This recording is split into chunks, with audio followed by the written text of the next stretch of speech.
Hola, soy Hugo Felguerinos. Hoy es 9 de noviembre de 2020.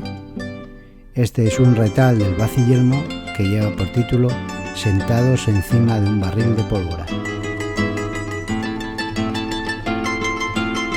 Estábamos el viernes pendientes de que se resolviesen las cuentas de la gran elección a la jefatura, al imperio de la República Imperial Democrática.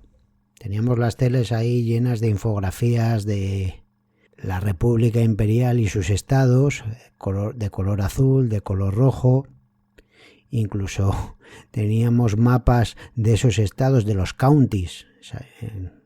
Salimos en estas elecciones o en esta gran elección completamente aleccionados respecto a la geografía de la gran República Imperial y de sus estados y sus counties. Bueno, pues estábamos en esas y resulta que irrumpió una disputa castiza con gracia de Orujo y Carajillo, ahora que no podemos ir a los bares, porque desde Moncloa se filtró, se anunció, se propuso la futura creación de un comité contra la desinformación que iba a dirigir el ínclito Rasputín monclovita Iván Redondo.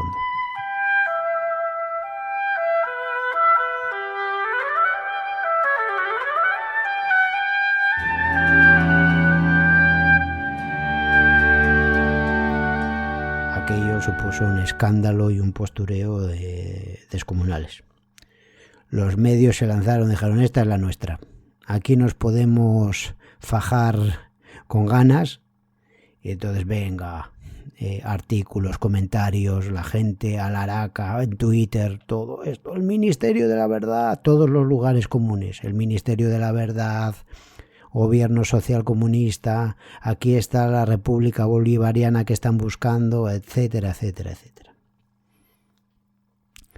Claro, uno escucha a Alsina, a Herrera, a Los Santos, y dicen, aquí estamos levantando el pabellón de la defensa de la libre expresión de los ciudadanos frente a los comunistas caribeños. Y uno no puede más que esbozar una sonrisa, porque la gente, la verdad es que tiene memoria de pez.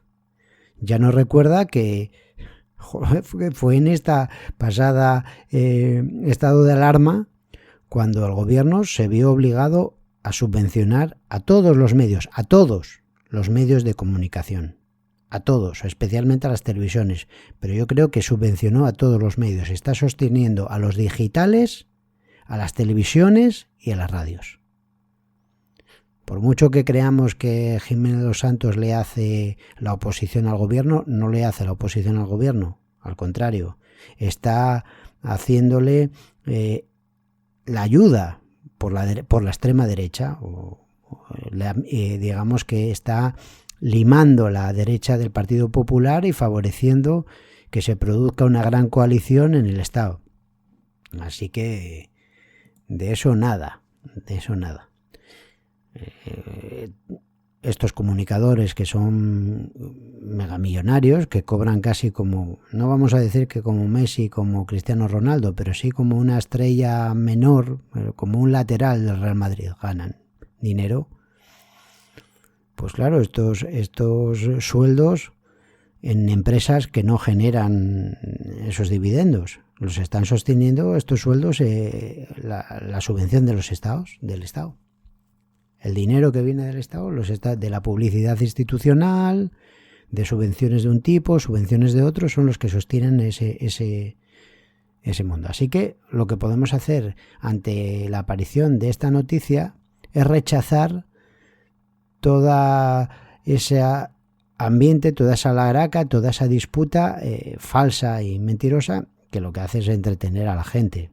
La gente está peleándose ahí si el gobierno es bolivariano, si no es bolivariano. Y la pregunta es, ¿por qué razón el gobierno crea un organismo de estas características?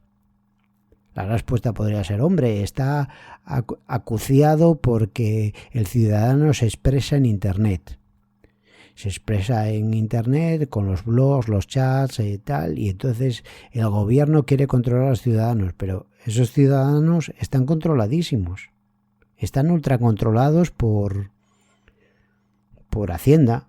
O sea, tú cuando entras en internet tu IP es digamos que semi-anónima. Si quieren saben que la IP que tienes y son capaces de llegar a tus datos fundamentales, que son lo que ganas. O sea, el Estado más o menos tiene controlado a sus ciudadanos. A quien no tiene controlado el Estado es a las instituciones a las que sus ciudadanos, de manera tonta y estúpida, entregan su información. Y ese es el problema. Y yo creo que por ahí, esa es la razón por la que se ha creado este organismo. Estamos viendo en esta gran elección imperial el poder impresionante que tienen las compañías tecnológicas. Un poder fabuloso. Poder de censurar, de decir, de no decir. Es un poder fabuloso, pero relativo también. O sea, también es discutible. O sea, no es decir que son los superpoderosos. Digamos que estas compañías tecnológicas han aparecido para definirse como ejes fundamentales de imperios que ya son de imperios de 5G y que abarcan comunidades lingüísticas de cientos de millones de habitantes. O sea, hoy si no tienes cientos de millones de habitantes articulados por tecnología, pues no cuentas un huevo. Y ahora mismo los dos grandes imperios 5G o 4G, o como quieras llamarlos, los dos grandes imperios tecnológicos son China y la anglofonía, el mundo anglosajón, porque no se trata solo de la República Anglosajona Democrática del Norte de América, sino que es también Reino Unido, que es un estado más ya de Estados Unidos, pues también Australia y Nueva Zelanda, que están vinculadas, Canadá, por supuesto. Todo eso está bajo el mismo paraguas. Y después, en el entorno de ese mismo paraguas, hay conexiones en ciudades como Madrid o como Berlín, como París, que están también en un segundo anillo auspiciadas por ese núcleo central. Frente a ellos, la otra gran mole que se levanta, que es China, y que ha alcanzado un progreso tecnológico de primer orden. Por supuesto, ahí Unión Europea no pinta casi nada. Y entonces, pues claro, el problema que hay en Francia, en Alemania, en la Unión Europea muchas veces también, es que sus ciudadanos están pastoreados, están completamente monitorizados por instituciones exteriores y que cada vez tienen más poder, que cada vez tienen más conocimiento interno de sus ciudadanos, y entonces el Estado-nación decadente, perteneciente a otro lecho tecnológico, al lecho tecnológico decimonónico, industrial, del mecanicismo, pues trata de defenderse pues implementando este tipo de comités, de organismos que vemos que se han puesto en marcha en España.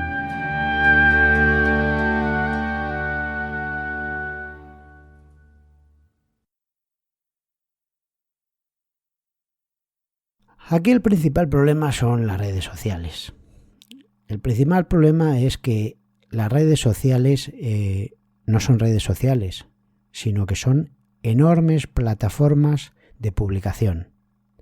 Es decir, tú antes en un Estado-nación tenías una televisión, una radio, un periódico, y ahí no publicaba cualquiera. Eso estaba bajo normalmente un capitalista, un oligarca, una serie de mandos que filtraban la gente que opinaba o que publicaba en sus medios, tanto en radio o en sus programas televisivos y fundamentalmente desde el comienzo del 19 en los periódicos. Claro, pero ahora han aparecido estas tecnológicas. Y en estas tecnológicas ellas han abierto la espita y publica cualquiera.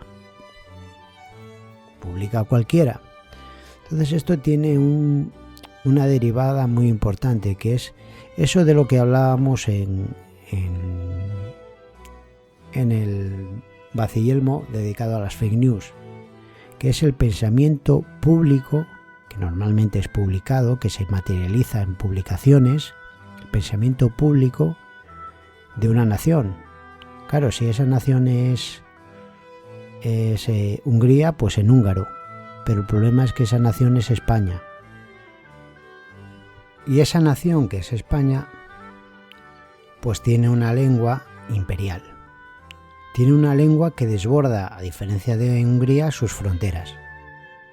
¿Qué puede hacer Hungría? Hungría, más o menos pactando con esas tecnológicas, con esos tentáculos de los imperios tecnológicos, puede llegar a un acuerdo.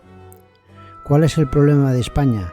Que se ve completamente atravesada por los tentáculos de esos imperios, pero también por cuestiones de orden interna que tienen reflejo en un magma, en los restos de un viejo imperio que aún en la red tiene fuerza. ¿Por qué? Porque sigue hablándose en español aquí, en Cuba, en México, en Argentina, en todos los sitios. Y entonces, claro, las instituciones nacionales, troqueladas a la escala de Francia del siglo XIX, de repente se ven desbordadas no solo por la acción de esos propios imperios, sino porque sus ciudadanos, una vez que acceden a Internet, acceden a un magma disuelto y tal, pero que también es distorsionador de la vida institucional de España. Y entonces, ¿cuál es la salida? La sensación de los políticos es que están sentados encima de un barril de pólvora. De un barril de pólvora. ¿Por qué? Porque no controlan el pensamiento público español. Porque el pensamiento público español, como en su mayoría está escrito en español, pues no lo controlan.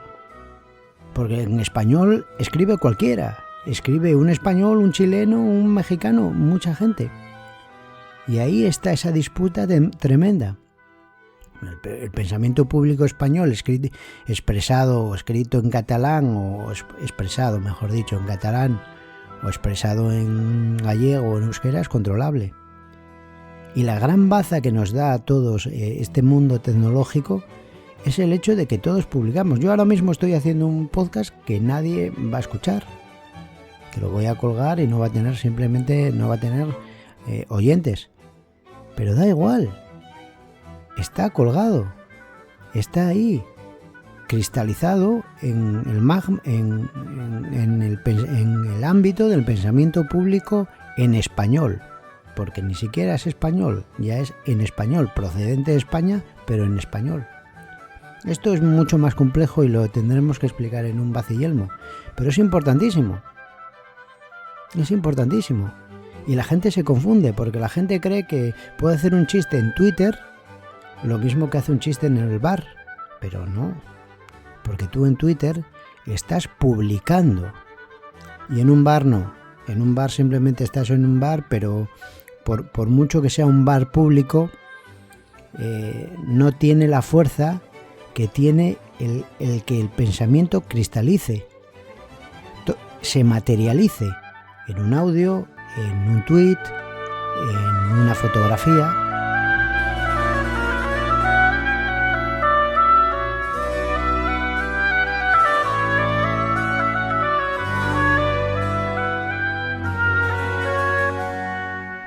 Algunos piensan que, subo el culo de mi señora que está en bragas en el baño y es como hacer una foto y la subo a las redes para mis seguidores, ¿no? Los 4 que me siguen. Pero no, estás publicando, puede ser para tus seguidores o potencialmente para 300 millones o 400 millones de hispanohablantes o 500 millones. Y eso la gente no sabe identificarlo. Nos está costando a todos entrar en este mundo que está ya dado a otra escala tecnológica y que inevitablemente repercute sobre nuestras vidas. Y si repercute sobre nuestras vidas, ¿cómo no va a repercutir sobre las instituciones políticas que nos rigen? Y claro, las élites políticas que nos rigen están temerosas. Por lo tanto, estos comités no son para censurar. aunque lo fuesen, sino es el propio temor de un sistema institucional que se ve desbordado, sobrepasado. Los políticos creen que están sentados sobre un barril de pólvora, y tienen razón, están sentados sobre un barril de pólvora.